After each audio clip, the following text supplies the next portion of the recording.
Hello everyone, Radhe Radhe to all of you. So I am here with a video on the topics we had discussed to study today, and the subject is Indian polity and governance. So these are the topics from Ghatna Chakra Purvavlokan English version, and we are going to look into these topics. So I hope you people have also done your work. We had decided to do the topics: the constitutional development of India, Constituent Assembly and making of the Constitution, articles of the Constitution, the preamble, the governance system, national symbols. So let us look into these topics.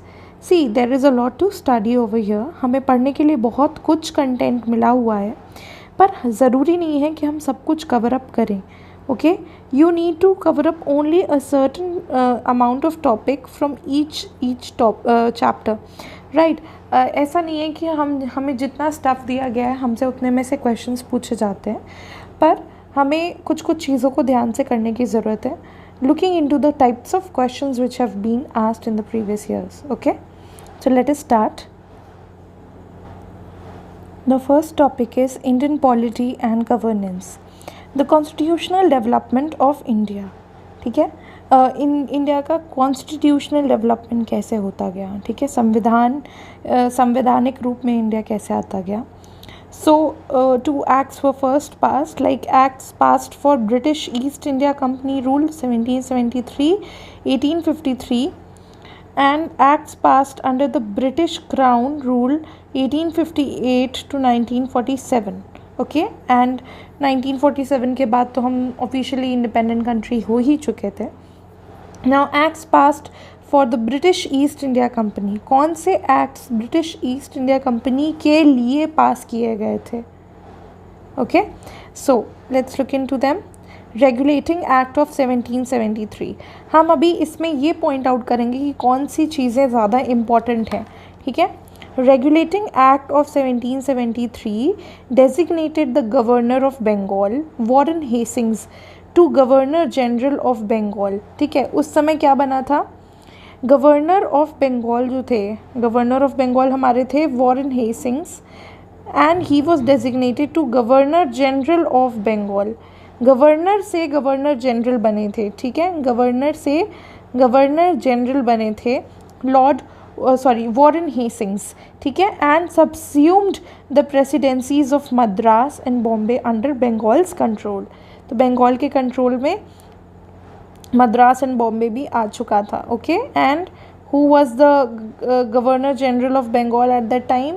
The governor general of Bengal was Warren Hastings, who was earlier the governor of Bengal, और उनको governor general बना दिया गया था.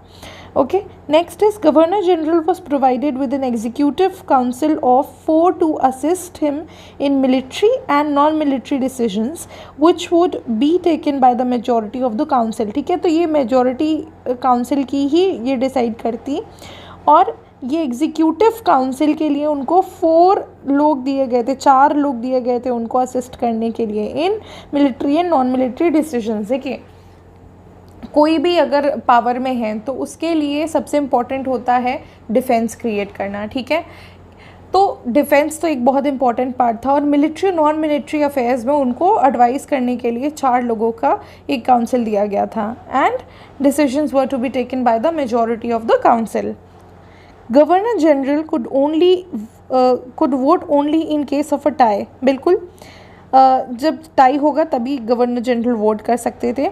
A Supreme Court which had a Chief Justice and 3 other judges, ठीक है, was established at Fort William in Calcutta in year 1774. तो supreme court कब आया था? सुप्रीम कोर्ट आया था in 1774. It was established at Fort William in Calcutta. Okay.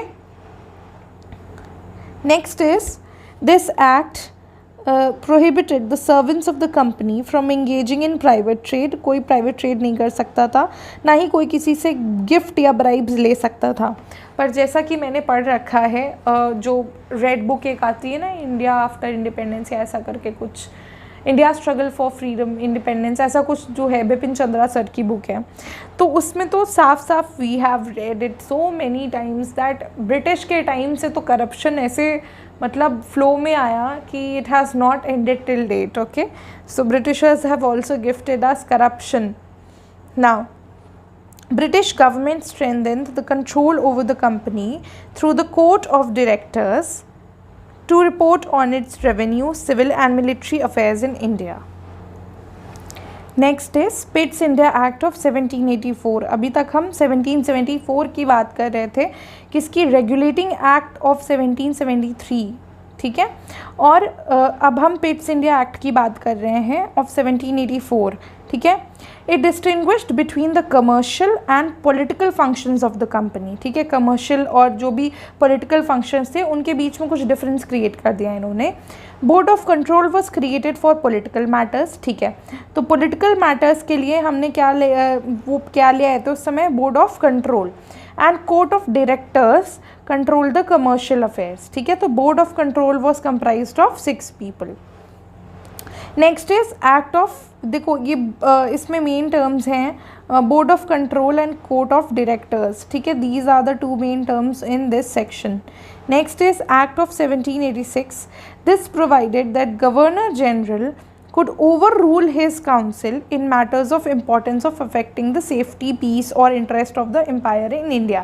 मतलब governor general को इन्होंने ये पावर दे दिया था इन एक्ट ऑफ 1786 कि अगर आपको लगता है कि कोई चीज़ लोगों के बेहतरी के लिए है तो आप अपने काउंसिल को के डिसीजन को पीछे छोड़ के अपने हिसाब से डिसीजन ले सकते हो, ठीक है। And governor general was granted the powers of commander in chief, ठीक है। ये तो मतलब उनको प्रेसिडेंट वाली इज्जत दे दी उन्होंने, ठीक है। And Lord Cornwallis was the first governor general to enjoy these powers. So who was the first governor general to enjoy the power of commander in chief? So the correct answer will be Lord Cornwallis. Charter Act of 1793 further extended the commercial monopoly of the company for another 20 years. Now next is Charter Act of 1813 for the first time made provision of 1 lakh rupee per year to be spent on the education of Indians. It ended the company's monopoly over trade, although the monopoly over trade of tea and trade with China continued. See, this has not been asked much, but we should look at it once, okay. Next is Charter Act of 1833. Of course this is an important one, I would say very important one. So let's look into this. Charter Act of 1833 made the Governor General of Bengal and the Governor General of India as the Governor General of India. तो यहाँ पे क्या बनाए गए थे? यहाँ पे governor general of Bengal को गवर्नर जनरल ऑफ इंडिया बना दिया गया था, okay. And vested in him all civil and military powers. और ये सबसे पहले कौन थे? सबसे पहले थे विलियम बेनेटिक, ठीक है। William Bentinck was the first person. Warren Hastings जो थे वो हमारे फर्स्ट गवर्नर जनरल थे, लेकिन गवर्नर जनरल ऑफ बंगाल से गवर्नर जनरल ऑफ इंडिया बनने वाले विलियम बेंटिक थे, WB William Bentinck. He became from the governor general of Bengal से ये गवर्नर जनरल ऑफ इंडिया बन गए थे, ठीक है। So William Bentinck was the person who became Lord William Bentinck became the first Governor General of India, ठीक है। कौन थे? Lord William Bentinck was the person. It ended the activities of East India Company as a commercial body which became purely an administrative body, ठीक है। ये commercial body से एक administrative body बन गई। A legal member, 4th member was included in the Executive Council of Governor General.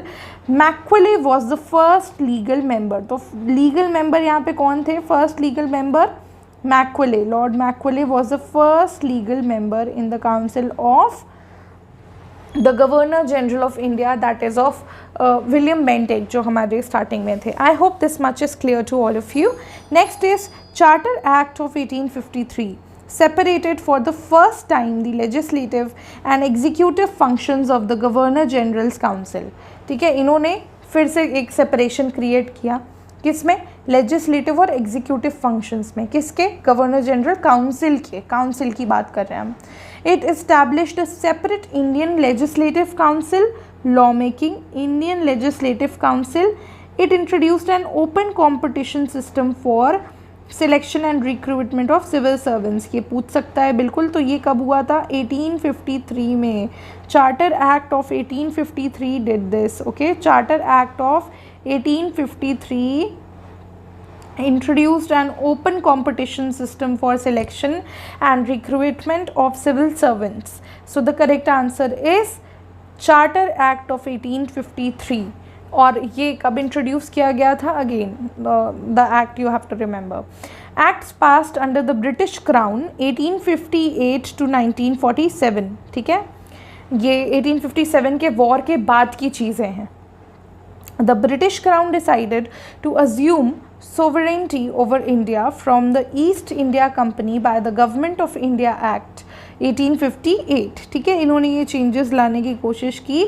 East India company से government of India को ही मालिक बनाने की कोशिश की. पावर तो इन्हीं के हाथ में रहता, पर नाम इन्होंने बदल दिया.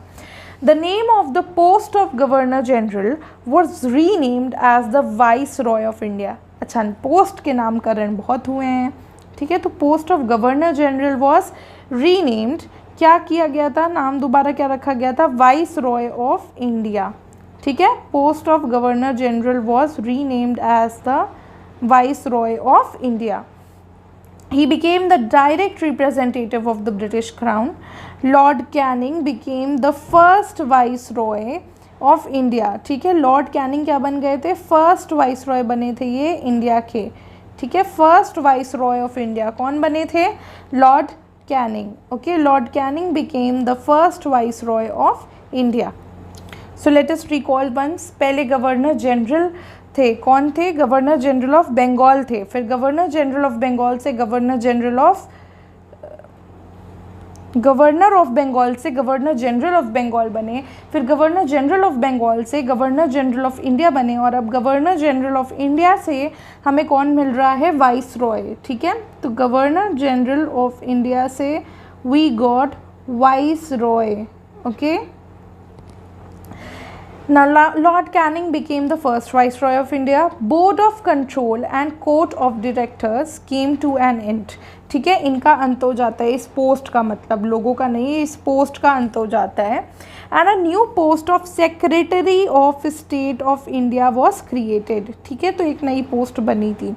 He was assisted by a council of 15 members. कितने मेंबर्स का था? 15. जैसे कि अभी हमारे कैबिनेट मिनिस्टर्स में हम कहते हैं ना कि 15% ऑफ द स्ट्रेंथ, तो आप 15% से 15 मिनिस्टर्स याद कर लो.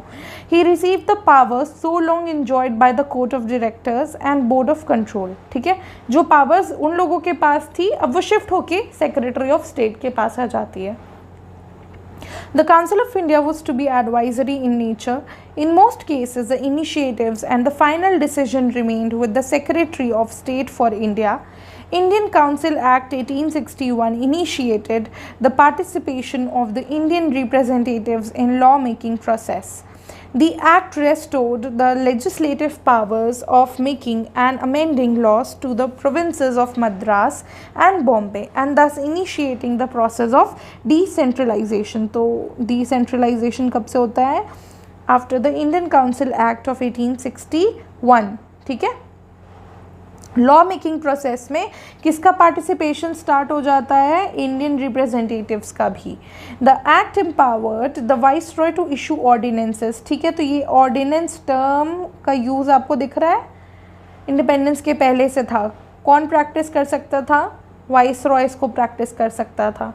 ठीक है, in case of emergency which were not to remain in force for more than 6 months. तो इसकी लॉन्गिंग कितनी थी? 6 months. Indian Council Act 1892 increased the number of non-officials official members both in central and provincial legislative councils but maintained the official majority in them. Next is Indian members were granted the right to ask questions and discuss the budget in the Legislative Council. Okay fine. और यहाँ पे ही principle of election introduce किया जाता है। Next is Indian council movement act 1909, ये बहुत important है। Indian council act 1909 is also known as the name of Morley Minto reforms. ठीक है, हम इसको किसके नाम से जानते हैं? मॉर्ले मिंटो रिफॉर्म्स के नाम से जानते हैं। It provided for the association of Indians with the executive councils of Viceroy and governors. किसके साथ? Viceroy और governor के साथ।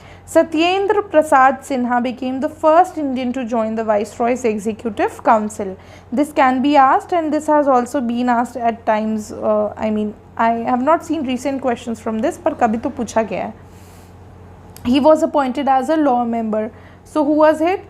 He Satyendra Prasad Sinha। और ये मॉर्ले मिंटो रिफॉर्म्स कब हुआ था? 1909 में। Okay, the functions of and size of legislatures both at the centre and in the provinces was enlarged. काम बढ़ गया of course. The members of council were given the right of discussion and asking supplementary questions.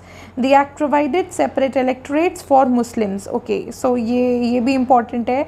इस act ने क्या provide किया था? Separate electorate for Muslims. Okay, hence Lord Minto came to be known as father of communal electorate. ठीक है, हम father of communal electorate किसको कहते हैं? मिंटो, लॉर्ड मिंटो को। Government of India Act 1919 is known by the name of Montagu-Chelmsford reforms. ठीक है, हम Government of India Act 1919 को किस नाम से जानते हैं? मोंटेग्यू चेम्सफोर्ड रिफॉर्म्स के नाम से। 1909 मॉर्ले मिंटो था, लेकिन मोंटेग्यू चेम्सफोर्ड 1919 है। Don't get confused in this. This act for the first time adopted direct election. क्या हुआ था इसमें? सबसे पहली बार डायरेक्ट इलेक्शन हुआ था। Okay, principle of communal representation was extended. ये प्रिंसिपल एक्सटेंड कर दिया गया था। अलग अलग इलेक्टोरेट्स प्रोवाइड किए गए थे, सिख्स को, इंडियंस को, क्रिश्चियंस को। Okay, every one was given these things to do with. और बाई कैमरलिज्म इंट्रोड्यूस किया गया था सेंट्रल लेवल पे। Okay, so it separated various subjects, the central and provincial subjects. Bicameral legislative, central legislative could make law for the whole of British India. और क्या होता है उसके बाद? it introduced diarchy in the provinces. diarchy introduce की गई थी तब।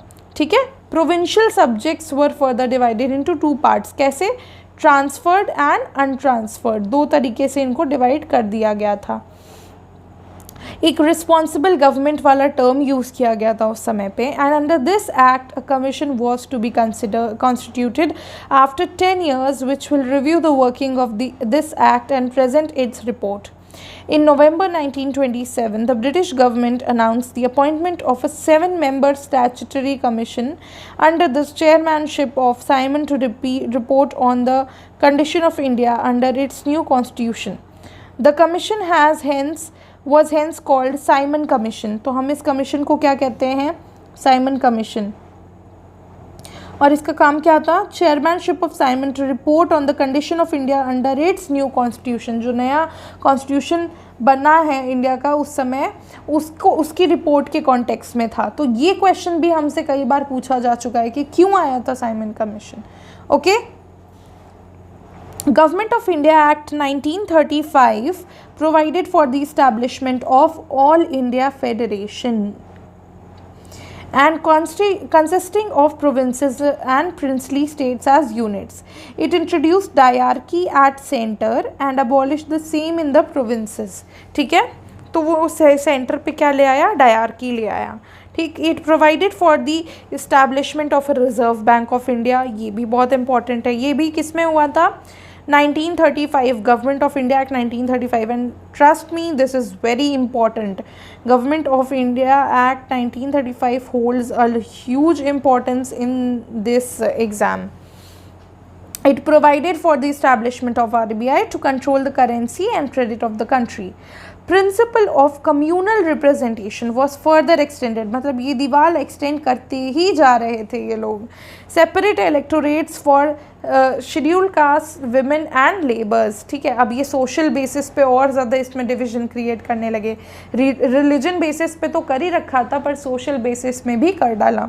A federal court was set up in 1937 through this act. This act separated Burma from the British India and the establishment of two new provinces, Sindh and Orissa. Okay, it introduced bicameralism in 6 out of 11 provinces.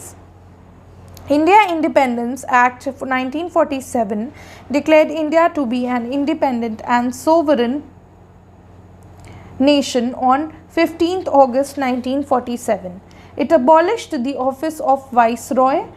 इन्होंने Viceroy का office ख़त्म कर दिया and Governor General was appointed for each dominion. ठीक है, Governor General appoint किया गया था.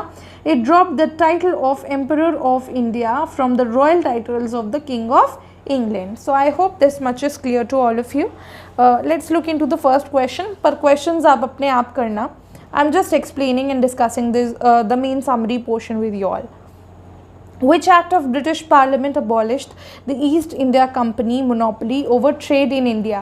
किस एक्ट ने ब्रिटिश ईस्ट इंडिया कंपनी की मोनोपोली को क्या किया था, अबॉलिश किया था?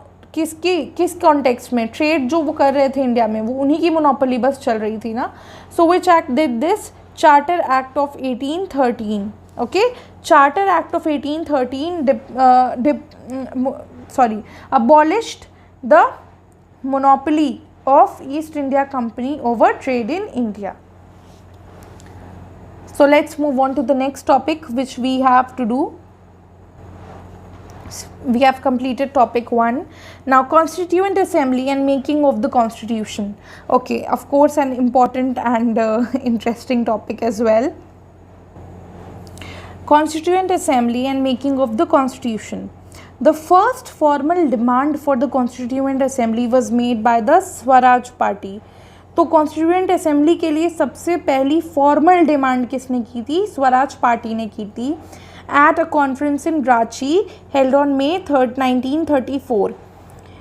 Idea of a Constituent Assembly was put forward for the first time by M.N. Roy in the year 1934.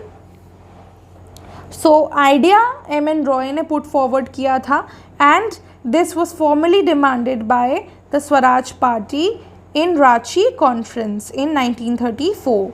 The Indian National Congress officially demanded a Constituent Assembly to frame the Constitution of India for the first time in the year 1934. तो आप ये 1934 को अच्छे से mark कर लो. Okay, mark this up properly and this is going to be framed maybe in one or the other form.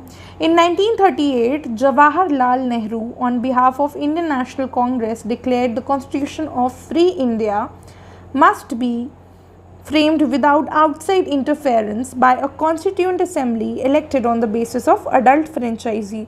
तो ये adult franchisee के basis पे elect की गई थी और साफ साफ जवाहरलाल नेहरू जी ने कह दिया था कि कोई इंटरफेरेंस नहीं चाहिए हमें अपना कॉन्स्टिट्यूशन फ्रेम करने में. Okay, so the constituent assembly was elected on the basis of adult franchise.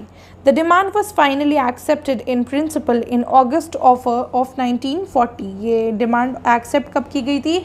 इन्होंने रेज की थी इन 1934 and it was accepted in 1940 in the August offer. The Constituent Assembly was constituted under the scheme formulated by the Cabinet Mission Plan. Number of representatives from provinces was based on their population. ठीक है, जनसंख्या के हिसाब से representatives चुने गए थे. ठीक है. Now next is we'll move to the more important points. I guess this can be read by you later on. The most important one is Constituent Assembly was a result of indirect election. Okay, this question can be put up. ठीक है, Constituent Assembly direct election से आई थी या indirect? So it was a result of indirect election, and this election was not based on the adult franchisee. According to Government of India Act 1935, voting rights were limited based on the tax. तो किस पे limited थे? Tax, education and property पे. The Viceroy invited the elected representatives for the first meeting of Constituent Assembly on 9 December 1946. 207 members participated in the first meeting. ठीक है, और ये preside किसके द्वारा की गई थी? So it was presided over by doctor Sachchidananda Sinha as a temporary president. ठीक है, he was a temporary president of the Constituent Assembly. And on 11 December 1946, Dr. Rajendra Prasad was unanimously elected as the President of the Constituent Assembly. तो राजेंद्र प्रसाद को, doctor Rajendra Prasad को elect कर दिया गया था. क्या किस जगह पे इलेक्ट किया गया था उनको क्या बना दिया गया था? President of the constituent assembly. ठीक है, it took 2 years 11 months of course. And important point again, so it took how much time? It took 2 years 11 months and 18 days. It took 2 years 11 months and 18 days according to the Lok Sabha and Rajya Sabha website. 2 years 11 months and 17 days. It seems that it has not included the day of adoption of the Constituent Assembly, whatever it is written over here. So what happened now?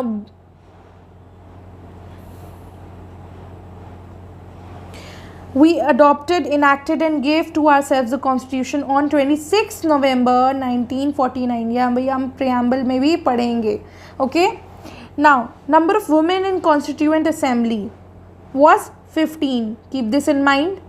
ये हमसे पूछ सकता है क्योंकि अभी ये नारी शक्ति वंदन बिल जो भी आया था ये, तो इसके कॉन्टेक्स्ट में हमसे अभी पूछ सकता है. Okay. So number of women in Constituent Assembly was 15. Okay, they were Vijay Lakshmi Pandit, Rajkumari Amrit Kaur, Sarojini Naidu, Sucheta Kripalini, Purnima Banerjee, Leela Roy, Durga Bai, Hansa Mehta, Kamla Chaudhary, Renuka Rai, Malti Chaudhary, Dakshyani Velayudhan, Begum Aizaz Rasool, Annie Mascarini and Ammu Swaminathan. The interim government of India was formed on 2nd September 1946. However, it did not include any member from the Muslim League. ठीक है, इसमें कोई मुस्लिम league का member नहीं था. And on 26 October 1946, 5 members of the Muslim League were also included in the cabinet. तो interim government कब form हुई थी? इन सितंबर 1946 या और फॉर्मली कहें तो ऑन 2 सितंबर. इंटरिम कैबिनेट, आप इसको एक बार देख सकते हो. You can look into this properly. Next is committee. Who was looking which committee, right? This also can be looked into by you. Now, drafting committee was comprised of 7 members, including the chairman Dr. B.R. Ambedkar, and 6 members are as follows. कौन थे? चलिए देखते हैं. अल्लादी कृष्ण स्वामी Iyer, N. Gopal Swami, K.M. Munshi, Mohammad Sadulla, B.L. Mittal and D.B. Khaitan. Later on, B.L. Mittal was replaced by N. Madhav Rao and T.T. Krishnamachari was included in the committee on the demise of D.B. Khaitan. The Constituent Assembly appointed the ad hoc committee on the national flag on 23rd June 1947. Its members were Dr. Rajendra Prasad, Abul Kalam Azad, Sarojini Naidu, C. Rajagopalachari, K.M. Munshi and Dr. B.R. Ambedkar. Sources of the Constitution. This is a very, very, very important topic. Okay, do not forget to do this up properly. Sources of the Constitution are: a major portion of Indian Constitution is borrowed from the Government of India Act 1935. ये कहाँ से लिया गया है? It is a blueprint of Indian Constitution. Rule of law, parliamentary form of government, cabinet system, single citizenship, bicameral legislature, lawmaking procedures, parliamentary privileges and prerogative writs are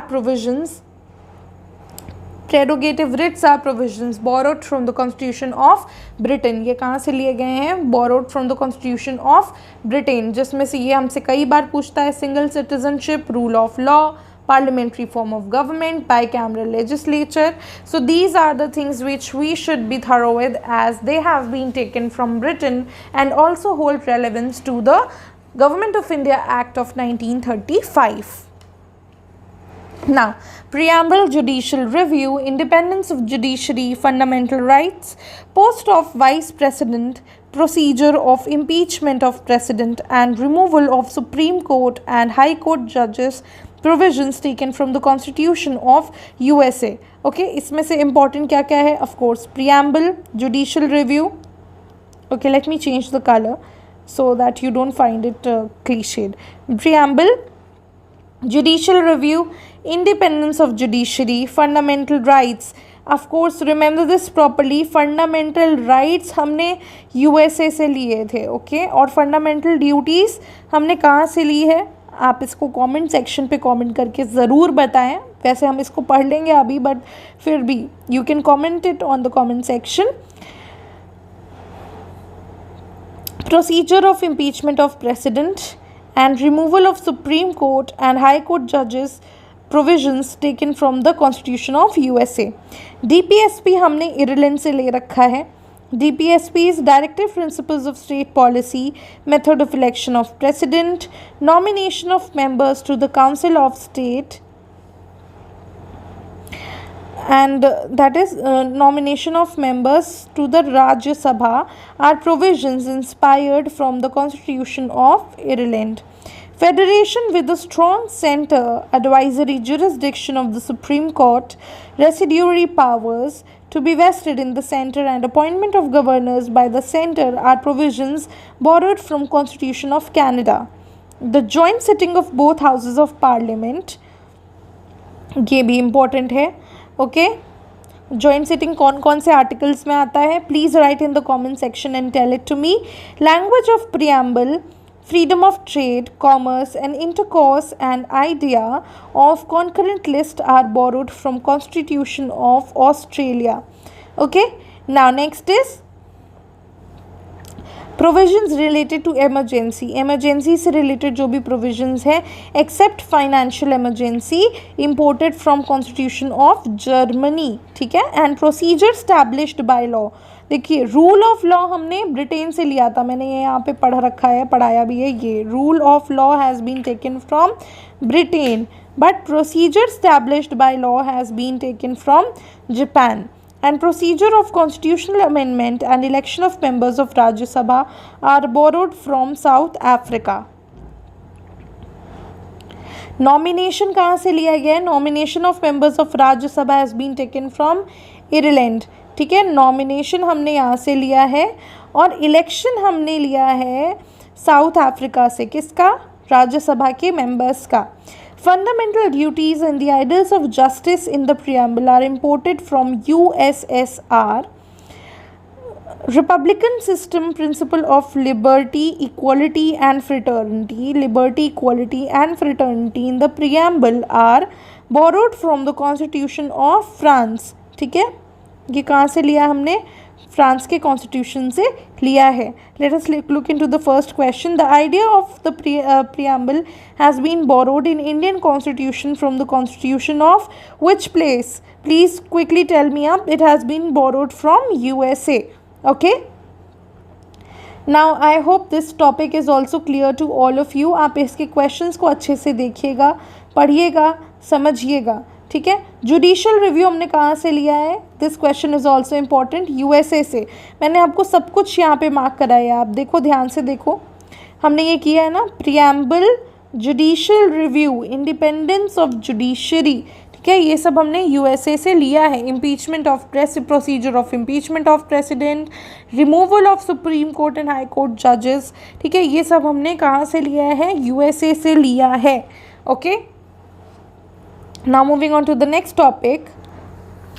Since the articles of the constitution is a vast topic in itself, so I would be covering it up in a separate video. Let me cover the topic, the preamble, right now, and I I assure you that I would be covering the topics of on articles and schedules of the constitution in a separate video, and I'll explain it also properly, because in this video I will not be able to cover up everything, and it is a separate and important topic in itself, right? Now, the preamble. The objective resolution was moved in the Constituent Assembly on 13th December 1946. किसके द्वारा ऐसा किया गया था? बाय Pandit Jawaharlal Nehru, which was adopted by the Constituent Assembly on 22nd January 1947. Okay, तो objective resolution कब पास किया गया, मूव किया गया था? On 13th December 1946 and it was adopted on 22nd January 1947. And this resolution became the foundation of the preamble. So when was this adopted? The Constituent Assembly adopted this resolution on 22nd January 1947. The words socialist, secular, ये तो बहुत ही ज़्यादा से ज़्यादा important वाला question है ये हमसे हर बार हर तरीके से पूछा जाता है. सोशलिस्ट, सेक्युलर, इंटीग्रिटी, ये हमारे कॉन्स्टिट्यूशन प्रीएम्बल में पहले से नहीं थे, बाद में हमारे प्रीएम्बल में ये ऐड ऑन किए गए. And by which constitutional amendment act? 42nd constitutional amendment act 1976. Amend मतलब किसी चीज़ को उसमें इम्प्रूवमेंट लाके और चीज़ ऐड कर देना. And the same thing was done. Socialist, secular, integrity, these 3 words were added, incorporated in the preamble by the 42nd Constitutional Amendment Act of 1976. The preamble declares India as a sovereign, socialist, secular, democratic and republic nation. It secures to all its citizens justice of 3 types. ये भी हमसे पूछा जाता है कई बार, कितने types के justice देता है? Okay, social, economic and political, 3 kinds of justice. Okay, sovereign, socialist, secular, democratic, Republic, जिसमें से सोशलिस्ट, सेक्युलर एंड इंटीग्रिटी ये टर्म्स बाद में ऐड किए गए थे by the 42nd constitutional amendment act. And in the words of Sir Alladi Krishnaswamy Iyer, the preamble to our constitution expresses what we had thought or dreamt so long. ये question कई बार हमसे पूछा जाता है कि फ्रेमर्स ऑफ द कॉन्स्टिट्यूशन का mind क्या reflect करता है. सो preamble does that. The Supreme Court accepted it as a part of the Constitution in the Kesavanand Bharati case, very important case of 1973. Before this, in the Berry case, the preamble was not considered as, ये उस समय पे नहीं consider किया गया था Constitution का part, but in Kesavanand Bharati case it was done. And in Golaknath versus State of Punjab, the preamble was considered as the core soul of the Constitution. ठीक है, ये एक बहुत important पोर्शन कंसिडर किया गया था constitution का.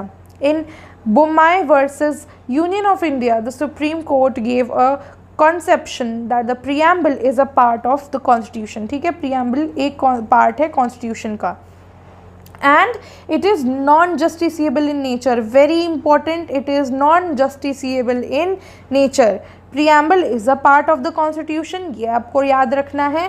और ये कैसा है, इसमें कितने टाइप्स के जस्टिस होते हैं? 3 types, social, economic and political. And it talks about the freedom of faith, belief, worship, expression and thought. Okay, 5 types of freedom: faith, belief, worship, expression and thought.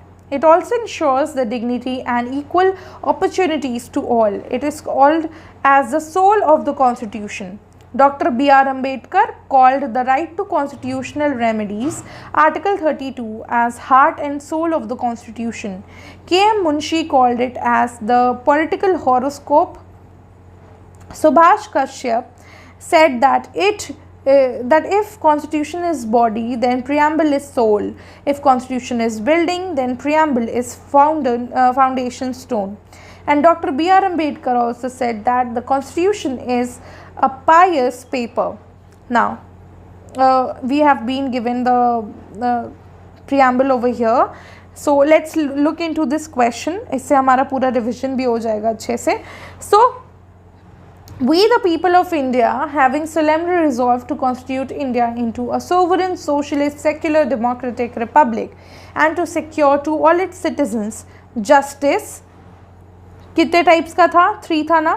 Social, economic and political, liberty of thought, expression, belief, faith and worship, that is of 5 types, equality of status and of opportunity, and to promote among them all fraternity, assuring the dignity of the individual and the unity and integrity of the nation.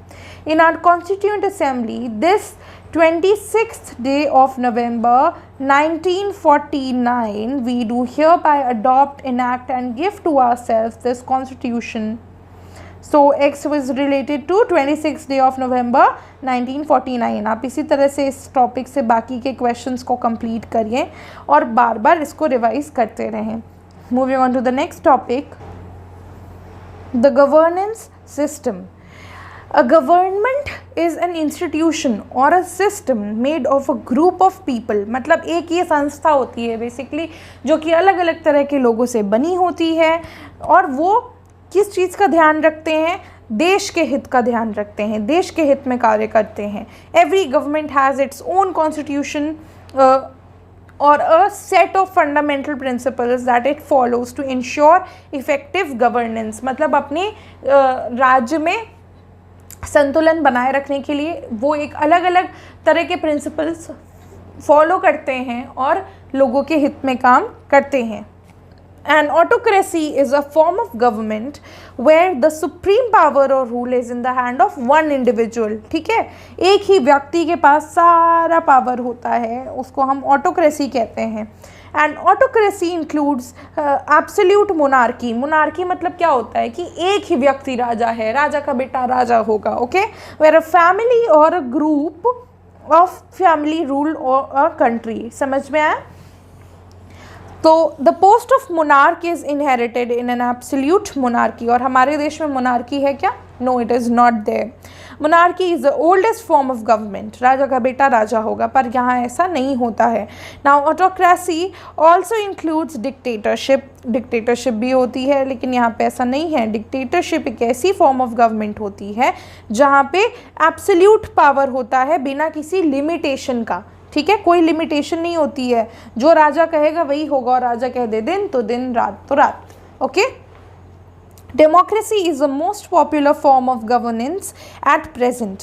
सबसे ज़्यादा popular form of governance क्या है? Democracy है. ठीक है. In this form of government the final power resides in the people. तो हमारे यहाँ कौन सी गवर्नमेंट है? हमारे यहाँ डेमोक्रेटिक फॉर्म ऑफ गवर्नमेंट है. और उसमें क्या होता है? किसके हाथों में पावर होता है? The people of India have the power of, I mean the people of that nation have the power in their hands. The state has 4 essential elements. क्या क्या होते हैं? चलिए देखते हैं. स्टेट मतलब यानी कि राज्य, मतलब जिसके पास पावर है. यहाँ पे हम सिर्फ मतलब उन स्टेट्स की बात नहीं कर रहे हैं. यहाँ पे स्टेट का मतलब होता है collectively all the states making a nation. जो नेशन है हमारा, हम उसको यहाँ पे स्टेट के नाम से रेफर कर रहे हैं. Population, territory, government and sovereignty. Sovereignty is the most important element. देखते हैं सोवरेंटी क्या है यहाँ पे. India before 1947 was not a state because दो इट हैड अदर 3 एलिमेंट्स. मतलब यहाँ पे पॉपुलेशन था, ठीक है, टेरिटरी थी, जगह थी हमारे पास, गवर्नमेंट भी थी. The fourth and the most important one that is sovereignty. पर सोवरेंटी नहीं थी. क्यों? क्योंकि हमारा कंट्रोल किसके हाथों में था? ब्रिटिशर्स के हाथों में था. तो सोवरेन मतलब क्या होता है कि हम किसी और के ऊपर अपने निर्णय के लिए डिपेंडेंट नहीं हैं. हम आज़ाद हैं अपने देश के हित में डिसीजंस लेने के लिए. We are not being controlled by any external power और external territory. Okay. Now there are mainly 2 types of systems of governance, parliamentary and presidential. तो ये 2 types of systems क्या होते हैं? parliamentary होता है, presidential होता है. India follows parliamentary form of government. तो हमारे यहाँ पे parliamentary form of government है. ठीक है, जो हम कहते हैं ना कि the council of ministers including the prime minister is responsible to the government of India. ठीक है, to the people of India. ठीक है, तो यही बात होती है. In the parliamentary system, members of the executive are taken from the legislature and are also accountable to the legislature. अब आपने अभी रिसेंटली ही सुना होगा कि डोनाल्ड ट्रंप के ऊपर अटैक हुआ था. तो डोनाल्ड ट्रंप क्या थे? ये पूर्व राष्ट्रपति थे यूनाइटेड स्टेट्स ऑफ अमेरिका के. ठीक है, तो आपको इससे क्या समझ में आया? यूएसए में प्रेसिडेंशियल फॉर्म ऑफ गवर्नमेंट है और पार्लियामेंट्री फॉर्म ऑफ गवर्नमेंट कहाँ है? यूके में है. ठीक है, we'll get more examples with time.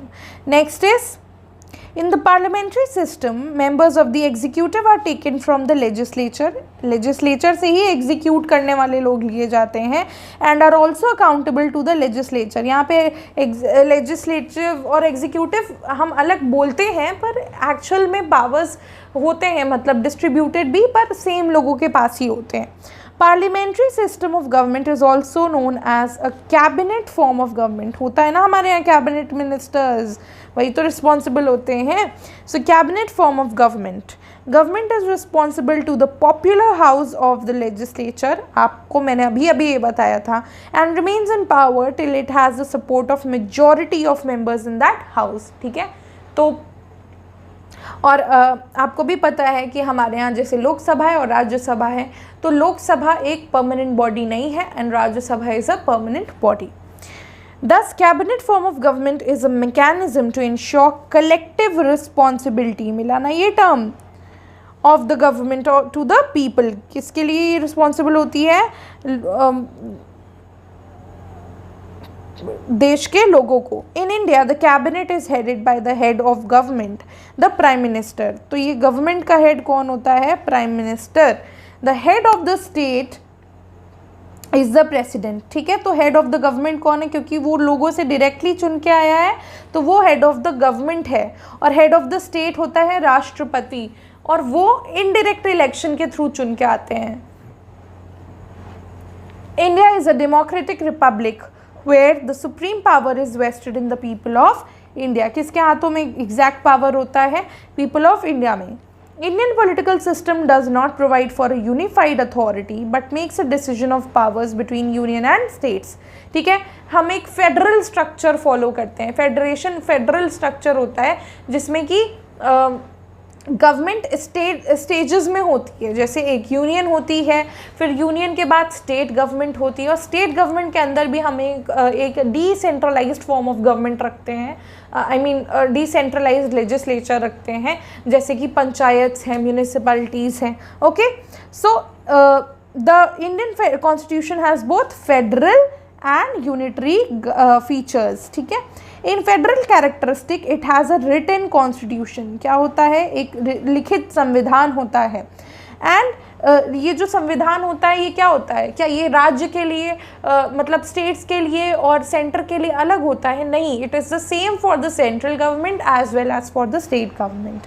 And division of powers between centre and states, independent judiciary and bicameral legislature, etc. However, it also includes unitary features like single citizenship, the appointment of governors by president, declaration of emergency, the power of parliament for implementation of international agreements. ये जो main portions हैं, main powers हैं, ये होता है federal government मतलब union government के पास. And in the presidential form of government the president is the head of the executive. तब क्या होता है? प्रेसिडेंट हेड होते हैं एग्जीक्यूटिव के. किस गवर्नमेंट में? प्रेसिडेंशियल फॉर्म ऑफ गवर्नमेंट में. The best example of presidential form of government is the government of USA. अभी मैंने बताया था. And Granville Austin described Indian Constitution as cooperative federalism. ये कौन सी फेडरलिज्म हमारे यहाँ? cooperative federalism. And Casey Vuori describes it as quasi federal. कैसी है ये? quasi federal है. Dr. B.R. Ambedkar stated that the Constitution has not been set in a tight mold of federalism. That is, it contains both federal as well as unitary features. ठीक है, federal और unitary features दोनों हैं इसमें. So I hope this topic is clear to all of you. Now moving on to the last topic for today. National symbols. The national flag tricolor is rectangular in shape. ठीक है, और ये किस ratio में होता है, 3:2 के ratio में होता है. Don't forget this, ratio of the length of the flag is 3:2. The colour of the top band is deep saffron, symbol of strength and courage. ठीक है, सिंबल भी आप देख लो, मे भी पूछ सकते हैं कभी मैचिंग में या किसी भी चीज़ में. Deep saffron, symbol of strength and courage. Middle band is white, symbol of peace and truth. And the bottom is dark green, symbol of fertility, growth and auspiciousness of the land. ठीक है, so these are the symbols of the different colors in the flag. And the navy blue wheel which is at the center represents the chakra. ठीक है, and it has 24 spokes and its design is that of the wheel which appears on the abacus of the Sarnath lion, capital of Ashoka. ये आपने पढ़ रखा होगा, if you have studied history, so you might have studied this. So this has been taken from the abacus of the Sarnath lion, capital of Ashoka, and it is the symbol of justice. ठीक है, ये किस चीज़ का symbol है, justice का symbol है. The national flag was designed bye Pingali Venkaiah. Important enough. So national flag was designed bye Pingali Venkaiah. The present design of the national flag was adopted by the Constituent Assembly on 22nd July 1947. The description of the importance of 3 colors and a wheel in our national flag by Dr. S. Radhakrishnan is mentioned in the Flag Code of India. The state emblem is an adoption from the Sarnath lion, capital of Ashoka. Okay, so Ashoka की इन चीज़ों का बहुत बड़ा impact है हमारे यहाँ.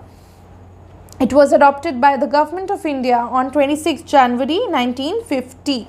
Okay, now the words Satyamev Jayate from Mundaka उपनिषद, ये question बहुत ही ज़्यादा इम्पॉर्टेंट है, अक्सर पूछा जाता है. Okay, so what is this, Satyameva Jayate कहाँ से लिया गया है, it has been taken from Mundaka Upanishad and is inscribed at the bottom in Devanagari script. ठीक है, ये कौन सी स्क्रिप्ट में, आप ये भी देख लो. So it is in Devanagari script. The national anthem of India, Jan Gan Man, was officially adopted by the Constituent Assembly on 24th January 1950. ठीक है, हमारे गणतंत्र दिवस के 2 दिन पहले, that is on 24th January. कब लिया गया था जन गण मन, on 24th January. It was first sung on 27th December 1911 at Calcutta session of the Indian National Congress. It is taken from Gitanjali authored by Rabindranath Tagore. तो ये कहाँ से लिया गया है, it has been taken from Gitanjali authored by Rabindranath Tagore. Playing time of full version is approximately 52 seconds. Okay, so 52 seconds is the exact time. The song Vande Mataram was adopted as the national song by the Constituent Assembly on 24th January, again on 24th January. ठीक है, 24th January को ही क्या adopt किया गया था, national anthem भी और national song भी.